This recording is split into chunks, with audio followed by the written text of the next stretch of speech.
Yesterday courier private limited. Domestic international cargo உங்கள் இல்லம் தேடி வந்து கொரியர் புக்கிங் டெலிவரி செய்து தரப்படும். இந்த வீடியோவை நான் சீமான் அவர்களுக்கு தான் பேசிட்டு இருக்கிறேன். நேற்று உச்சநீதிமன்றத்தில் விஜயலட்சுமி கிட்ட மன்னிப்பு கேட்டுட்டா அந்த எஃப்ஐஆரை குவாஷ் பண்ணுற பாசிபிலிட்டியை சொன்னாங்க நீதிபதி அவர்கள். சீமான் அவர்களுக்கு ஃபஸ்ட்டு ஒரு வாய்ப்பு கொடுத்தாங்க, காம்பன்சேஷன் கொடுத்து இது முடிங்க அப்படின்னும் போது கூட எந்த நாய் சொல்லிச்சு தெரியல, அதனால அதெல்லாம் பேச வேண்டிய அவசியம் இல்லை அப்படி இப்படின்னு பண்ண வம்புக்கு தான் மீண்டும் இது கோர்ட்டில் சிக்குச்சு.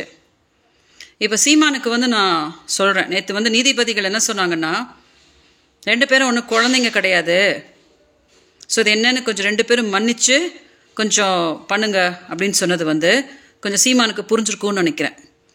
திரும்பியும் கூட இருக்கிற நாய்ங்க ஏதாவது நம்ம அப்படி பண்ணுவோம் இப்படி பண்ணுவோம், நீங்கள் மன்னிப்பு எழுதி கொடுத்துட்டீங்கன்னா அப்படி ஆகிடும் இப்படி ஆகிடும்னு திரும்பியும் ஏதாவது ஒரு முட்டாள் ஐடியாவை கொடுத்து திரும்பியும் இதை இழுக்க போனால் சீமானுக்கு தெரியும்னு நினைக்கிறேன். அது திரும்பியும் அரெஸ்ட்டு அது இதுன்னு ஆகிக்கிட்டு சும்மா என்னையும் போட்டு படாப்படுத்திக்கிட்டு, எங்கள் அக்கா பேரலிசிஸான எங்கள் அக்கா இருக்காங்க, எங்கள் அக்கா பற்றிலாம் யாருக்கும் கவலை கிடையாது, எனக்கே உடல் நல்லா சரியில்லை, எனக்கு நெக்ஸ்ட்டு ஒரு ஆப்ரேஷன் எனக்கு நடக்கணும், நானே நிறைய கஷ்டத்தில் இருக்கேன், அதனால் சும்மா என்னையும் போட்டு போதும், 14 வருஷமாக என்னையை போட்டு சீரழிச்சது போதும்.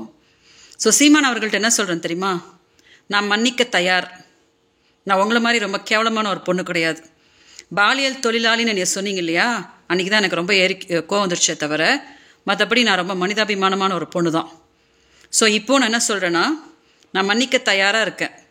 திரும்பியும் ஏதாவது போய் நான் அதை பண்ண போகிறேன் இதை பண்ண போகிறேன்னு நீங்கள் போனீங்கன்னா அது உங்களுக்கே நல்லா தெரியும், அது மீண்டும் ரொம்ப பிரச்சனையில் தான் போய் விட போகுது, என்னையும் தேவையில்லாத மன உளைச்சலில் போய் ஆளாக்க போகுது. அதை தான் நேற்று அந்த நீதிபதி அவர்கள் சொன்னாங்க. ஸோ அதை தயவு செஞ்சு ஃபாலோ பண்ணுங்கள்.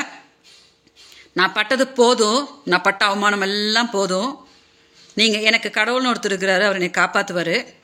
அதனால் அந்த நீதிமன்றம் என்ன சொல்லியிருக்குதோ அதை அஃபிடவிட்டை ஃபைல் பண்ணி என்ன ஒரு நல்ல மனிதரை அதை பண்ணிவிட்டு உங்கள் வாழ்க்கையை நீங்கள் பார்க்க போங்க, என்னைய தயவு செஞ்சு என் வாழ்க்கையை வாழ விடுங்க. ஓகே, ஸோ தயவு செஞ்சு இதை டெலிகாஸ்ட் பண்ணுங்கள். சீமான் அவர்களே மீண்டும் சொல்கிறேன், கொஞ்சம் நல்ல ஒரு மனிதராக நீதிமன்றம் சொல்லியிருக்கிறத பண்ணிவிட்டு என்னையும் தயவு செஞ்சு என் வாழ்க்கையை வாழ விடுங்க. நீங்கள் ஏதாவது அதை பண்ணுறேன் இதை பண்ணுறேன்னு போகும்போது உங்கள் கூட சேர்ந்து நானும் கஷ்டப்படணும், அதனால் வேண்டாம், அது தேவையில்லை, நான் உங்களை மன்னிச்சு விட்டாச்சு, உங்களை மன்னிச்சாச்சு. ஓகே, வணக்கம்.